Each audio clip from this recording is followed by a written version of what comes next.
Chochote ambacho utakuwa unakipa nafasi kinywani mwako kukisema sana, ndicho kilichogeuka kuwa Mungu kwako.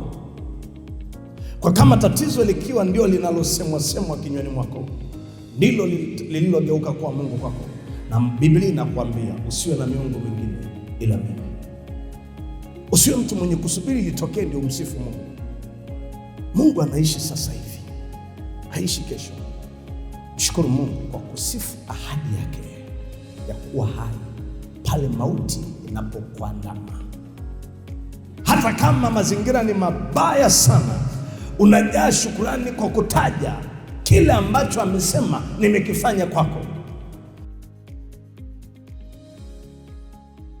Bwana Yesu asifiwe. Mungu ameendelea kuwa mwema kwetu. Ametupa afya, ametulinda na ametukusudia pia sisi kukutana mahali hapa, tuendelee kujifunza na kupata maarifa ya neno lake. Somo tunalotembea nalo ni lile lile linalosema mambo muhimu ya kufanya ili kumfunua Mungu kwako kutakakopelekea kuchochea imani itakayokidhi mahitaji yako yote. Na nikakwambia uweze ukatenga kukua kwa imani na Mungu kujifunua kwako kwa ukubwa. Kadri Mungu anavyojifunua kwako sana, ndipo imani yako inapoongezeka.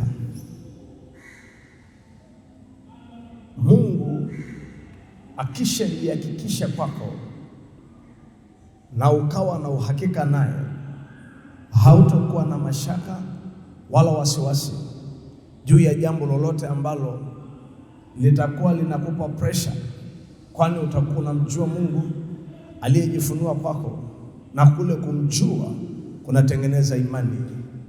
Imani maana yake ni uhakika wa neno la Mungu ndani ya mtu, au imani ni hali ya Mungu ndani yako. Tutaangalia hilo siku za usoni, lakini leo ninatamani kuingia kwenye kipengele kingine. Baada ya kuangalia moja ya jambo ambalo tunatakiwa kulifanya siku zote, jifunze kuomba kwa kutumia sifa, au kabiliana na changamoto kwa kumsifu Mungu. Jana tuliangalia kile kipengele kinachozungumzia sifa pia huchochea nguvu za Mungu ndani yako. Sifa husababisha zile nguvu za Mungu kwako zitakazokuwa ufunguo wa mambo mengi kujistawisha ndani yako na kuongezeka. Sasa moja ya jambo jingine ambalo tunalotaka kuliangalia leo, moja ya jambo jingine ni shukrani. Shukrani. Shukrani. Andika hivi: shukuru kwa kuzisifu ahadi za Mungu. Ifunze kumshukuru Mungu kwa kuzisifu ahadi zake. Kitabu cha Nyakati wa Pili mlango wa 20 mstari wa 21. Kitabu cha Nyakati wa Pili mlango wa 20 mstari wa 21 anasema, naye alipokwisha kufanya shauri na watu, akawaweka wale watakaomwimbia Bwana na kumsifu katika uzuri wa utakatifu, wakitoka mbele ya jeshi na kusema, mshukuruni Bwana kwa maana fadhili zake ni za milele. Shukuru, na hasa kumshukuru Mungu kwa kuzisifu ahadi zake, kutokana na aina ya changamoto ambazo tunaweza tukakutana nazo kwenye maisha, kwa sababu tulivyokaa hapa kila mtu ana maswali yake mbele za Mungu. Huyu anazungumzia uchumi, huyu anazungumzia madeni, huyu anazungumzia afya, huyu anazungumzia kudhulumiwa. Sasa ni vizuri sana umjue Mungu huwa alikuahidi nini katika mazingira unayopitia, ili umshukuru katika mazingira hayo ambayo unapitia kwa kila alichokisema, ikiwa utapitia mazingira hayo. Ni moja ya kitu ambacho kitamfunua Mungu maishani. Angalia, Israeli wamekutana na changamoto kubwa ya kutafuta ya falme za dunia zimewazingira na zikitaka kuifuta kabisa. Walichofanya, walitafuta lile jeshi linalosifu. Na hisi kuna kitu wanajiulizaga. Kuna ndugu mmoja aliniambia, bwana, mimi ninaimba na nimepata ajira jeshini, kwa sababu nataka niingie kwenye bendi ya kuimba. Nikajua hili swala la kuimba inawezekana waliliiga huko. Jeshi la Israeli halikuwa linaenda vitani pasipo kutanguliza kwaya, kikundi cha sifa, na si tu kinachojua kuimba, lakini zenye kujua na kumjua Mungu. Na walifanya hivyo kuliko mfanya Mungu kujifunua. Angalia walichokisema, badala wamwombe Mungu kwamba Mungu, wakaimba nyimbo za kumsihi Mungu ashuke, wao walimshukuru Mungu. Na walishukuru wakisema ya kwamba fadhili za Mungu tunazijua ni za milele, hata katika hili atatufadhili. Ndio wimbo waliouimba.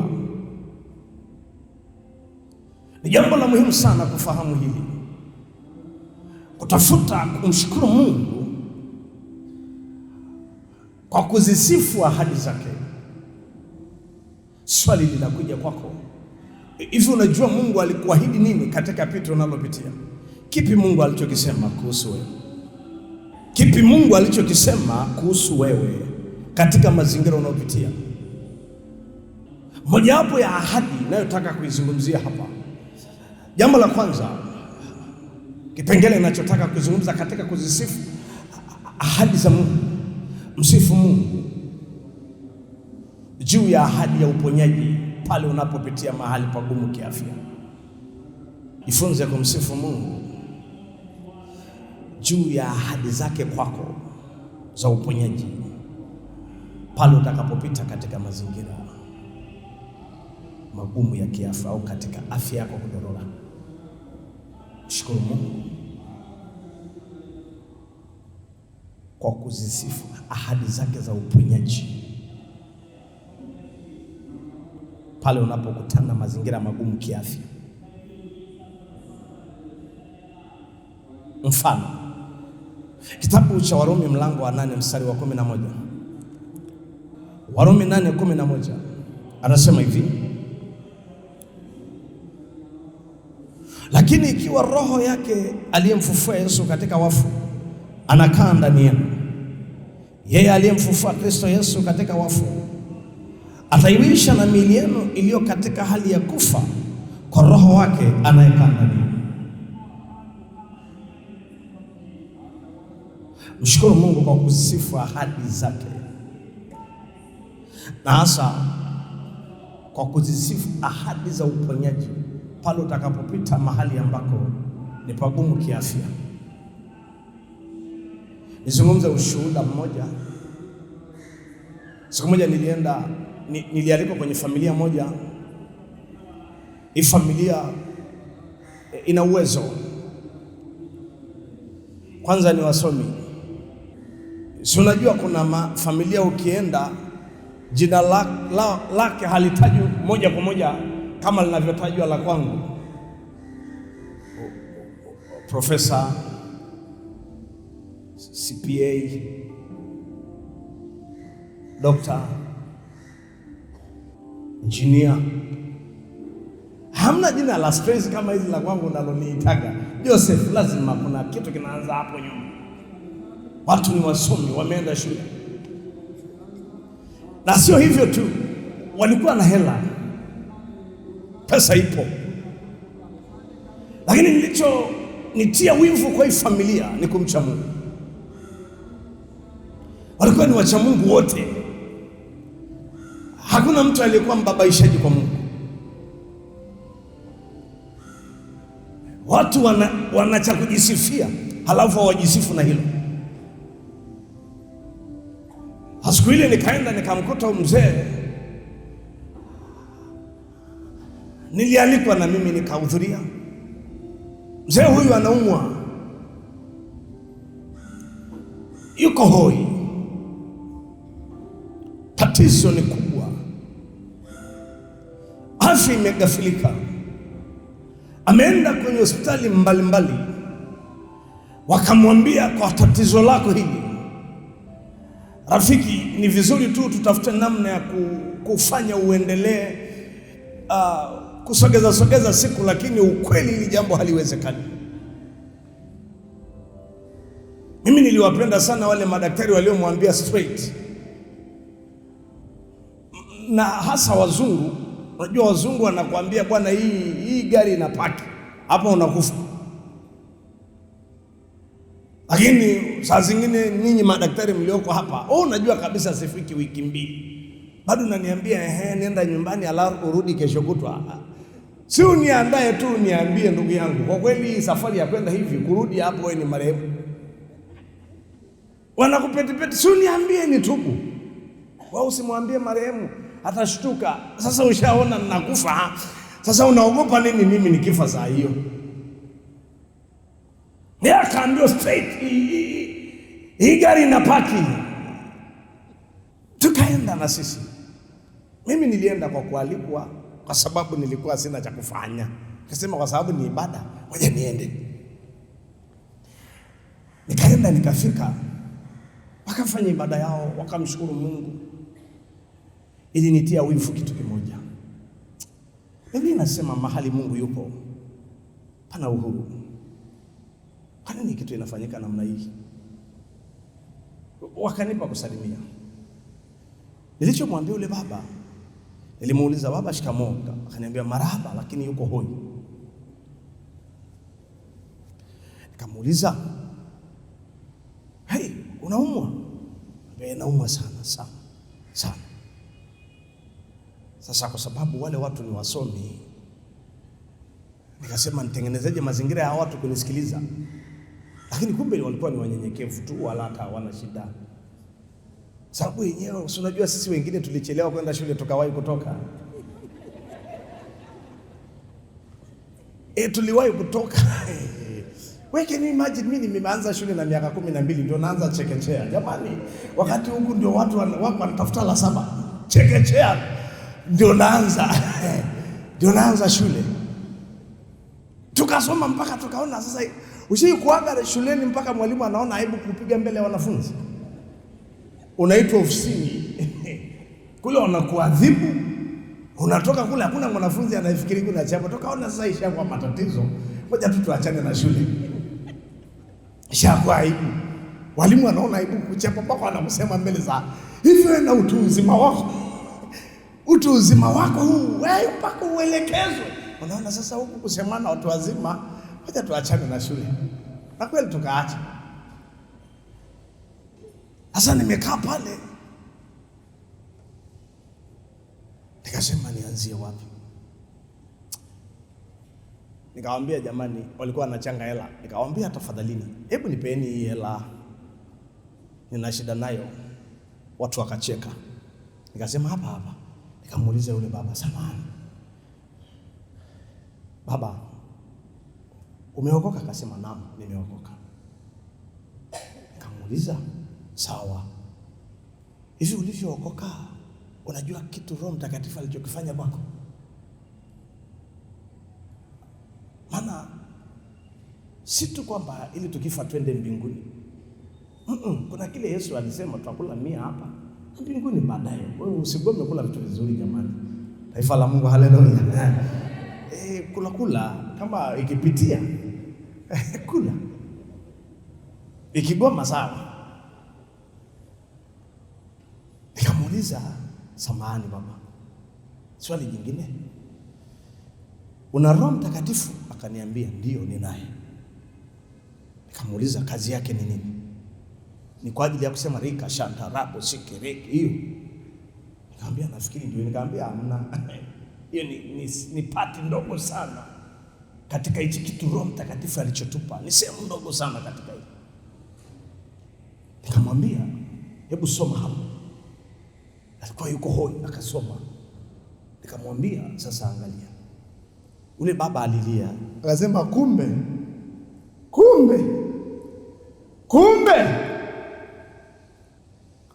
Bwana akafanya. Bwana amefanya.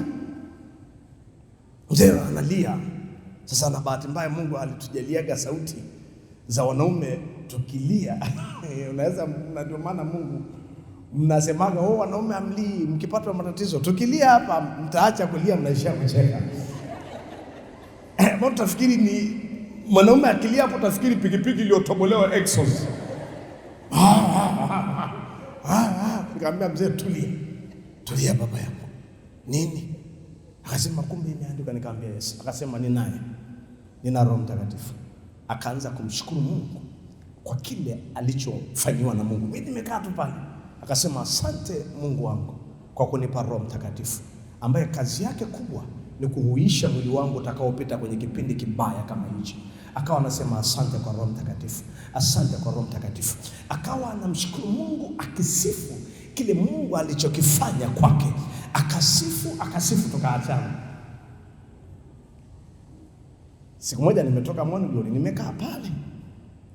Nikaona gari imesimama miaka ya nyuma kidogo. Imesimama hapo. Akaniambia, kijana ujambo? Nikamwambia sijambo baba. Unanikumbuka? Nikamwambia sikukumbuki. Kwa sababu hasijapita siku nyingi, lakini unajua mtu akilala hivi ni tofauti na akiwa anakuangalia hivi, kwa sababu sura inakuwa tofauti. Kwa hiyo nikamwambia sikufahamu. Akaniambia mimi ndio mzee fulani, mlikuja kwangu siku ile. Siku ile ulisema kitu fulani, ulisema kuna hela tulichanga, ukasema tukupe. Nikamwambia kwa hiyo wewe ndio mzee fulani? Nikamwambia achana kwanza na masuala ya pesa, tubaki hapo. Nini kimetokea? Akaniambia nilikuwa naumwa figo. India nimeenda. India ndio walioniambia nirudi kwa sababu siku zangu zimeenda. Ikabidi waje ili wanifanyie ile nani ya kusafisha damu. Sema vizuri. Maana nawezekana nikakosea hapa. Sasa wakachanga hiyo hela. Wakaenda sasa ili wafanye vipimo kwa ajili ya kusafisha damu ili asogeze siku. Wameenda Regency, wakamwambia alo, inawezekana mashine zetu ni mbaya. Hebu nenda hospitali moja ilikuwa inaitwa Ami. Iko hiyo huko. Wameenda wamepima, wakasema kwa kweli alichosema ni sahihi. Ule mzee alikuwa anaumwa, lakini kumbuka alizisifu ahadi za Bwana ambazo Mungu alizifanya maishani mwake. Nisikilize rafiki yangu, usisubiri Mungu afanye ndio usifu. Sifu, kwa sababu si kwamba hiyo kitu itatokea kesho. Yaani hivi unaishi hicho kitu Mungu alichokisema. Ukishakuwa mtoto wa Mungu unaziishi ahadi za Mungu saa hiyo. Wokovu ni sasa, sio kesho. Wokovu ni dakika hii. Yule baba akawa anazisifu ahadi za Mungu. Angalia shetani alivyokuwa anamnong'oneza. Maumivu yakawa makali kupitiliza. Maumivu. Lakini akiwa anasema asante Bwana kwa sababu umenipa Roho ambaye kazi yake ni kujifunua kwa wakati kama huu. Nina Roho Mtakatifu. Asante kwa Roho atiaye uzima mwili wangu. Asante. Anamshukuru Mungu akizisifu ahadi za Bwana. Unajua alienda akarudishwa Muhimbili wakamwambia aisee, hii kitu ananieleza sasa hii kitu aisee, hatujajua kuna shida gani, mbona figo kama za mtoto mdogo. Alikuwa amekaa kwenye wheelchair. Akasema yeye mwenyewe akasema sasa nini kinachonifanya kukaa kwenye kiti? Akanyanyuka akasema niachieni bwana, mimi niondoke, kumbe mimi ni mzima. Watu wakasema lakini si una maumivu. Akasema kuwa na maumivu haimaanishi kuna ugonjwa. Kwani mwiba ukishaondolewa haimaanishi maumivu yataendelea. Lakini lengo lilikuwa ni kuondoa mwiba. Mwiba umeondolewa, sina katika jina la Yesu. Ifunze kumshukuru Mungu kwa kuzisifu ahadi zake. Akaja hapo akatoa viela, mchungaji sijawahi iona kweli kabisa. Akatoa akazihesabu hapo, hizi hela sio dola, ninyi mnaotembea tembea duniani ni hela nyeupe, utaona tu vitu vyeusi, paundi. Sijawahi iona, ndo mara ya kwanza. Alipogeuka kwenda hivi, nikawa nimeweka mfukoni, na hisi kila mtu anasikia harufu ya hii hela. Atembea barabarani, mtu akiangalia anasema ameona nini Mungu wangu. Unajua nilitoka hapa nikawa nasema leo nataka nilipize kisasi.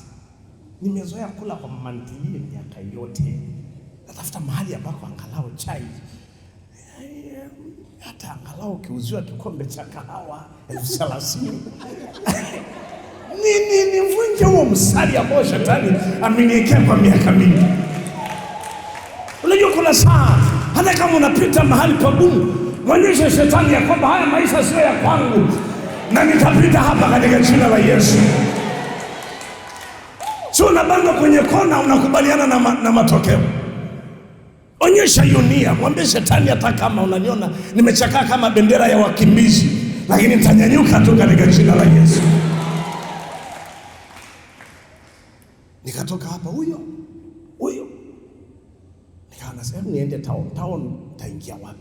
Nikasema ngoja niingie airport, nikaingia kwenye kamgahawa. Nilikuwa na rafiki yangu mmoja sitomtaja. Nikamwambia hebu tuingie hapa tupate chai hapa airport. Kwanza siku hiyo nikampiga na chochote. Tukaingia tukapewa chai, sisahau hiyo siku pale airport. Kumbe kule ishakuwa duniani. Nikaletwa chai ya rangi na sambusa. Kisambusa chenyewe kwa mdomo wangu mkubwa nikipitisha moja hakibaki. Ikaletwa. Wanakujaga na vitabu. Tukanya huku nikipiga starter nikisema hapa napiga menu. Sikaja bili. Chai ya rangi na sambusa 36,000. Ule rafiki yangu akataka kuleta fujo. Ni uongo. Nikamwambia hapa ni international, tafadhali. Ni uongo hakuna. Hapa nikamwambia kaka, hapa ni international area. Alikuja akiwa ananilaumu njia nzima. Haisi na wewe, ndio maana mimi sijui. Nikamwambia twende bwana. Pointi yangu sio kuelezea hayo, lakini ni pale yule baba alipojua kwamba shetani amenidanganya kwa kutumia hisia zangu, kwa sababu shetani hana nguvu nikwambie, ana nguvu kwa wale ambao hawana Mungu. Lakini ukisha kuwa ndani ya Mungu, hakuna kitu Mungu alichokisema kisitimie kwako. Amesema hakuna neno litakalodondoka ardhini likamrudia bure, lazima litafanya kile ambacho amekisema. Kama amesema utakuwa hai, haijalishi mauti imekuandama, simamia na kukondolea jicho kwenye kile ambacho Mungu amekisema, alafu unakisema hicho mpaka tatizo linakubali matokeo kwako katika jina la Yesu. Hebu sema amina. Haleluya. Sasa unakuta unaumwa, unaanza kuimba tatizo kila siku. Mungu wangu ugonjwa, achana na ugonjwa, tafuta Mungu alisema nini utakapougua. Kiseme hicho.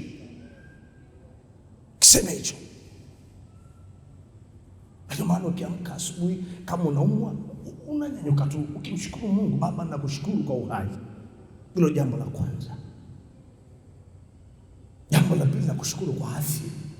Hata kama unaumwa, umwambie afya yangu mimi hairatibiwi na vidonge wala madawa. Afya yangu inaratibiwa na Roho Mtakatifu aliyoko ndani yangu. Nakushukuru Baba, asante. Wakati mwili unakuambia unajua naumia, uambie mwili nyamaza, tulia, maana Mungu wangu haongei uongo. Mungu wangu ni kweli na anasema ukweli kwa sababu ni asili yake. Taifa la Mungu, Yesu asifiwe. Jamani, haleluya. Mwangalie mwenzako usoni, mwambie unamuelewa Masai.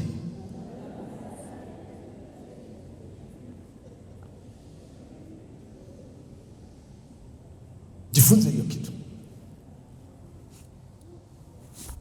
Ndio maana tunahitaji, ndio maana Biblia inasema tuzishike shuhuda zake.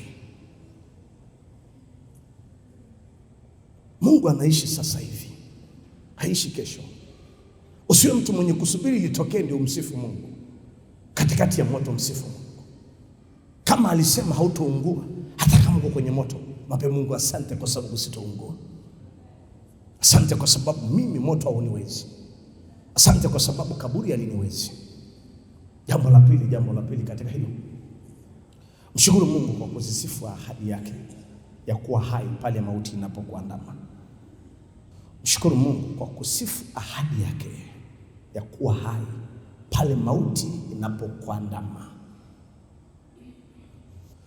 Mshukuru Mungu kwa kusifu ahadi yake ya wewe kuwa hai. Naweza kaweka hilo, lakini nimeandika hapa ya kuwa hai, lakini andika ya mimi au ya wewe kuwa hai pale takapoandamwa na mauti au kifo kinakufuatilia. Kitabu cha Wakolosai ule mlango wa 3 mstari wa 3 na wa 4. Wakolosai 3:3 hadi 4. Anasema hivi, Wakolosai mlango wa 3 mstari wa 3 hadi ule wa 4, anasema kwa maana mlikufa na uhai wenu umefichwa pamoja na Kristo katika Mungu. Hebu mwambie mwenzako, uhai wangu umefichwa pamoja na Kristo. Rudia tena, sema uhai wangu umefichwa pamoja na Kristo. Mwambie mara ya 3, uhai wangu umefichwa pamoja na Kristo. Jiambie mwenyewe, uhai wangu umefichwa pamoja na Kristo. Jiambie tena, uhai wangu umefichwa pamoja na Kristo. Mstari wa 4 anasema Kristo atakapofunuliwa aliye uhai wangu. Kristo atakapofunuliwa aliye uhai wetu, uhai wenu, uhai wangu, ndipo na ninyi mtafunuliwa pamoja naye katika utukufu. Sifa ahadi ya Mungu ya kuwa hai pale mtakapoandamwa na mauti. Hii ni mbinu ya kipekee yenye kumfunua Mungu kwako, kutaka kuichochea imani yako. Tunasema hivi kwa sababu hapo ulipo kuna siku Mungu atahitaji mwende wawili tu nyikani akufundishe. Utamwambia Joseph niombe, anaweza akakwambia na kuombea, kumbe anaendelea na mambo mengine. Mungu anataka ujue jinsi na mbinu ya kukabiliana na mambo kama haya, na kati ya vitu vitakavyomfunua Mungu. Na uwe makini sana rafiki, kwa sababu chochote ambacho utakuwa unakipa nafasi kinywani mwako kukisema sana, ndicho kilichogeuka kuwa Mungu kwako. Kwa kama tatizo likiwa ndio linalosemwa kinywani mwako, ndilo lililogeuka kuwa Mungu kwako. Na Biblia inakuambia usiwe na miungu mingine ila mimi. Sasa unaweza ukawa unatafuta kwenye kona nani anaabudu, nani alienda kwa waganga, lakini ukweli hapa saa zingine huwa kuna vitu tumevipa heshima kuliko Mungu aliye hai. Tatizo likichukua nafasi moyoni mwako ukawa unalisema sana, ndilo lililogeuka kuwa Mungu kwako. Sasa chochote ambacho ndicho unachokisema zaidi, hicho ndicho kitakachokuwa Mungu kwako.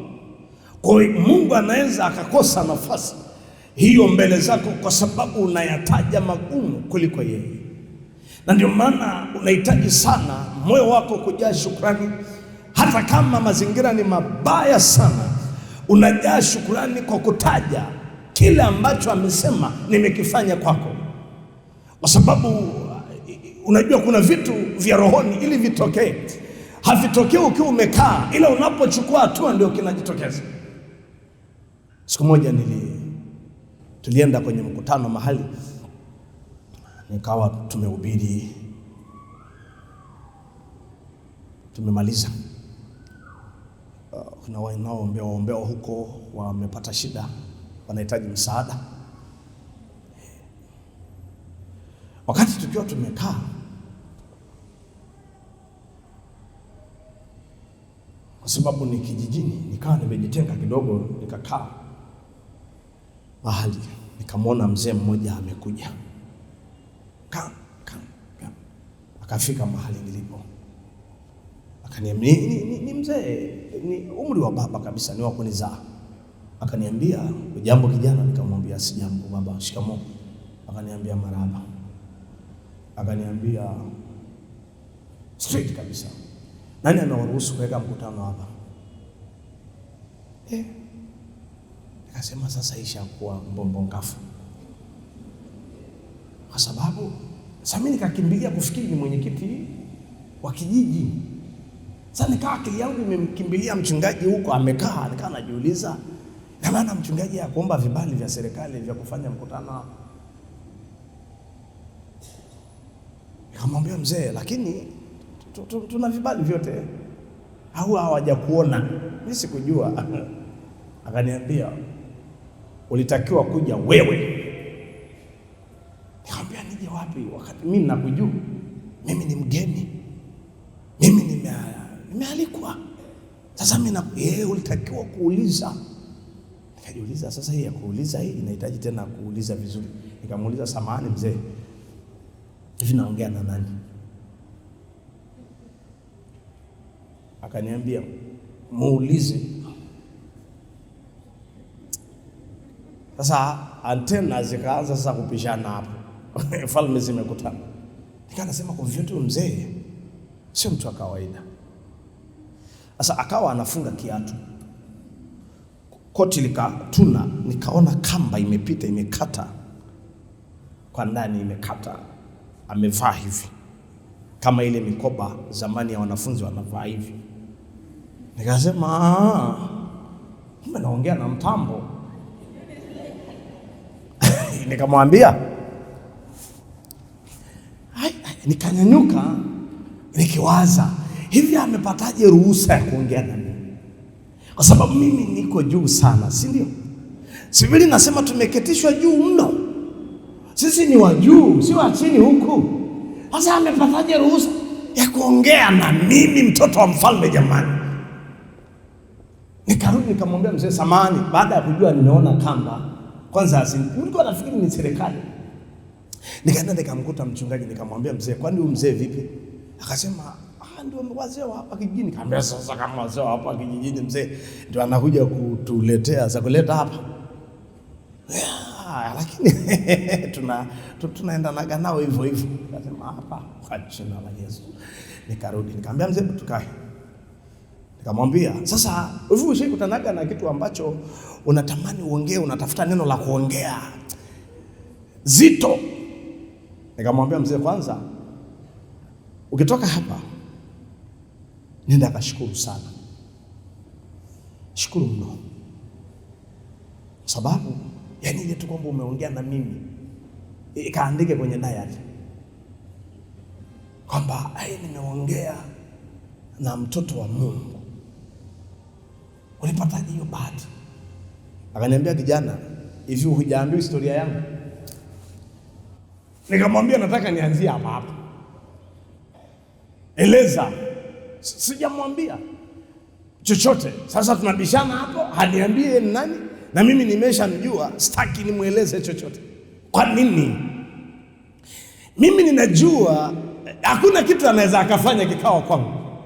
Kwa sababu uhai wangu mimi nilikufa miaka mingi iliyopita, na uhai wangu umefichwa pamoja na Kristo. Hakuna uchawi juu ya Israeli, hakuna laana juu ya aliyebarikiwa, hakuna chochote ambacho ufalme wa giza anaweza akafanya kwako kikawa. Labda akushawishi kuwa na mashaka juu ya imani ulionayo katika Mungu, lakini kama una uhakika juu ya Mungu wako, relax kwa Bwana, maana hakuna kitu kinachoweza kufanyika. Nikaanza kumwambia, "Bwana, ninakushukuru, maana si tu kwamba umeficha uhai wangu mikononi mwako, wewe ni uhai wangu." Nikamwambia, "Mzee, sikiliza, kwa taarifa yako, ninaondoa uhai juu yako.